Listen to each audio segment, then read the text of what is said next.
Hello, this is a presentation from the Sachem Public Library about the rise of the New York port.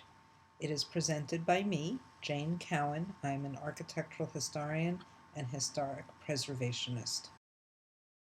New York City, of course, is a world capital, famous for its commerce, its finance, its arts and culture, the fashion industry, real estate, but none of these things, none of this growth would have been possible were it not for the fact that it is a natural port. And it is, of course, a world-class port. In this talk, I will explain how the humble trading post, Dutch trading post at the southern tip of Manhattan Island grew to become the world capital that we know and love today. This is the Museum of the American Indian, located at the southern tip of Manhattan in a building that was built to be the U.S. Custom House. The tip of Manhattan was already a centuries-old Lenape trading post in 1524 by the time Verrazano sailed up the Narrows. It was an ideal location for a city. It was the finest harbor in the Western Hemisphere, ice-free in all seasons. It's worth taking a moment to honor the Native American locations that have contributed to the development of Lower Manhattan. Broadway was a Native American trade route that extended from Manhattan all the way to Boston. It was used by the Lenapes and the Mohicans. This is a Google Earth image of Manhattan. We can see the western portion of Long Island, today known as Brooklyn and Queens. To the lower left, we see Staten Island, and off to the left, we see New Jersey. And at the bottom of the slide, of course, you see the Atlantic Ocean. And you can see in this image, you can see the Narrows, where today the Verrazano Bridge connects Brooklyn and Staten Island, and leading all the way up into the lower tip of Manhattan, the southern tip of Manhattan. And in this picture, we can see clearly how sheltered the harbor was. When Henry Hudson sailed for the Dutch in 1609, the commercial potential became obvious, and a trading port was established at the foot of Manhattan Island in 1624. This is a drawing of Fort Amsterdam, the fort that was constructed in 1624 at the foot of Manhattan Island, the approximate location of the Museum of the Native American. When the Dutch commissioned Henry Hudson, he sailed under the auspices of an entity called the Dutch East India Company, and they were looking for an easily navigable trade route to the East Indies. Obviously, he did not find that, but he did locate New York. And so when the commercial potential became obvious, a new company was established, the Dutch West India Company. And it was the Dutch West India Company that built this fort. This is the so-called Castello Plan, which is the map of the colony that was established by the Dutch West India Company, the colony that we know as New Amsterdam. You can see in this image, you can see the fort that we just saw before, and to the right, you can see a division between the plotted area on the left and just sort of open fields on the right. And that division was the location of a palisade or wall. Today we know it as Wall Street. In this image, we see the 1660 Castello Plan superimposed on top of the modern Manhattan grid. You can see that it's still there. Even with all the modern skyscrapers, they are actually sitting on a 17th century streetscape. Here is an image that gives us an idea of the scale and look of New Amsterdam.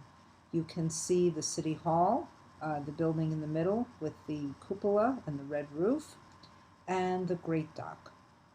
This is the approximate location of 85 Broad Street today.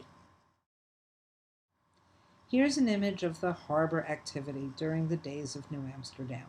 We can see the Dutch trading ships. In addition, we can see the Native Americans. The Dutch and Native Americans did live side by side and did engage in a great deal of commerce together. Here's a view that shows the Native Americans and the Dutch engaging in trade. They traded primarily beaver pelts. By 1626, over 7,200 beaver pelts had been shipped to Holland. Other furs were also traded, such as mink, fox, and otter, but beavers were especially prized because they could be used to make felt. Between 1626 and 1632, 52,584 beaver pelts were shipped to Holland. The story of Peter Minuit trading Manhattan Island to the Native Americans for 60 guilders has been recounted countless times as the greatest real estate bargain in history. While it is true that the Dutch did, quote unquote, buy Manhattan from the Native Americans, there was a different cultural understanding of what this transaction meant. To the Native Americans, it was more akin to rent, where the Dutch were paying them for the right to use the land. To the Dutch, of course, it meant that they owned the land outright. From 1624 to 1664, the tiny trading post at the tip of Manhattan Island thrived. New Amsterdam was a thriving, wealthy colony. By 1664, though, it ceased to exist when the British sailed into New York Harbor and the colonists who lived in New Amsterdam were completely uninterested in who would rule them. And so, unopposed, the British took over and New Amsterdam ceased to exist and the city was renamed New York. While it is somewhat common knowledge that New York City began on beaver pelts, it may be less commonly known that the slave trade also played a role in New York's early growth, development, and wealth. By 1711, during the British days of the colony of New York, an official slave market opened on Wall Street at the East River between Pearl Street and Water Street.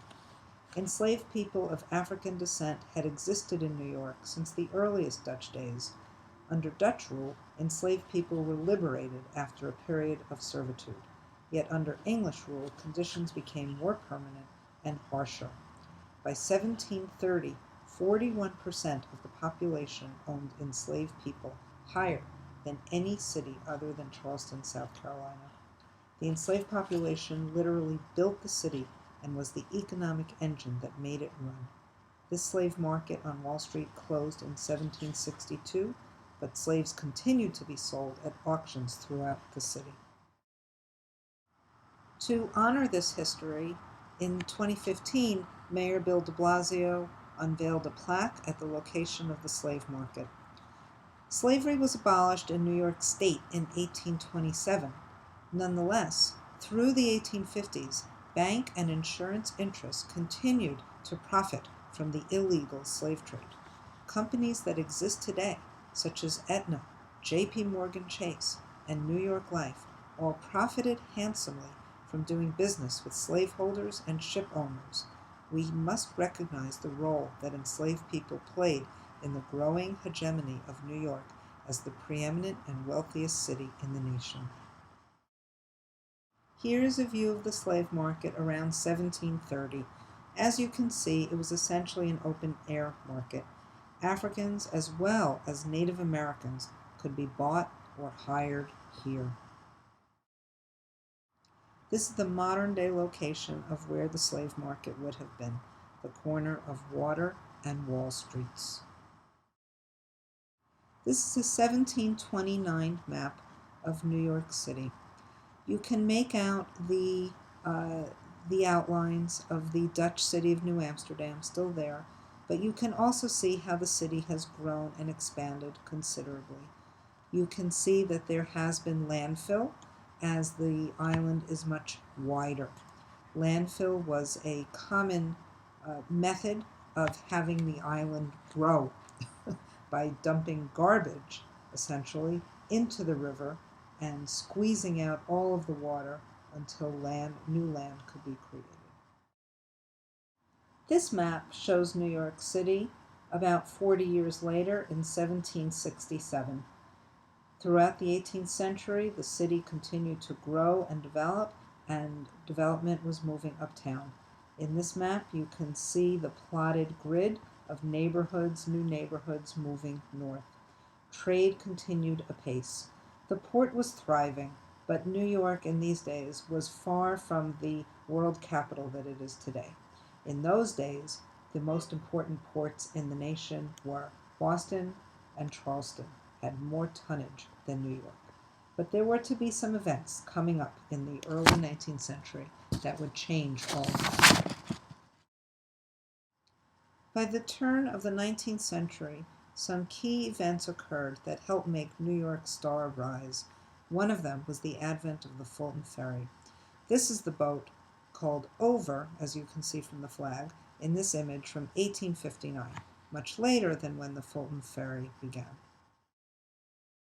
Robert Fulton was an engineer and inventor who was credited with creating the first commercial steamship. The first was called the North River Steamboat, later Clermont. There had been a ferry between New York and Brooklyn dating back to the 1600s. It's important to note that in those days, Brooklyn was not part of New York City, but was its own independent city called Brooklyn. The advantage of the Fulton Ferry was that it provided regular service and steam service between New York and Brooklyn. This made it considerably faster and more reliable, and it meant that Brooklyn became New York's first suburb. The trip took between 12 and 20 minutes. Here's a little bit of ephemera, a Fulton Ferry commuting ticket from 1837. This is the Fulton Ferry landing on the Manhattan side, and the existence of the Fulton Ferry cemented Fulton Landing as a commercial hub. Eventually, coal yards, hotels, oyster houses, an iron foundry, a marble yard, a wood yard, a flour mill, an ice house, banks and distilleries provided the ancillary businesses to make Fulton Landing one of the most thriving ports on the eastern seaboard before the Civil War. This shows the Fulton Ferry landing in 1856.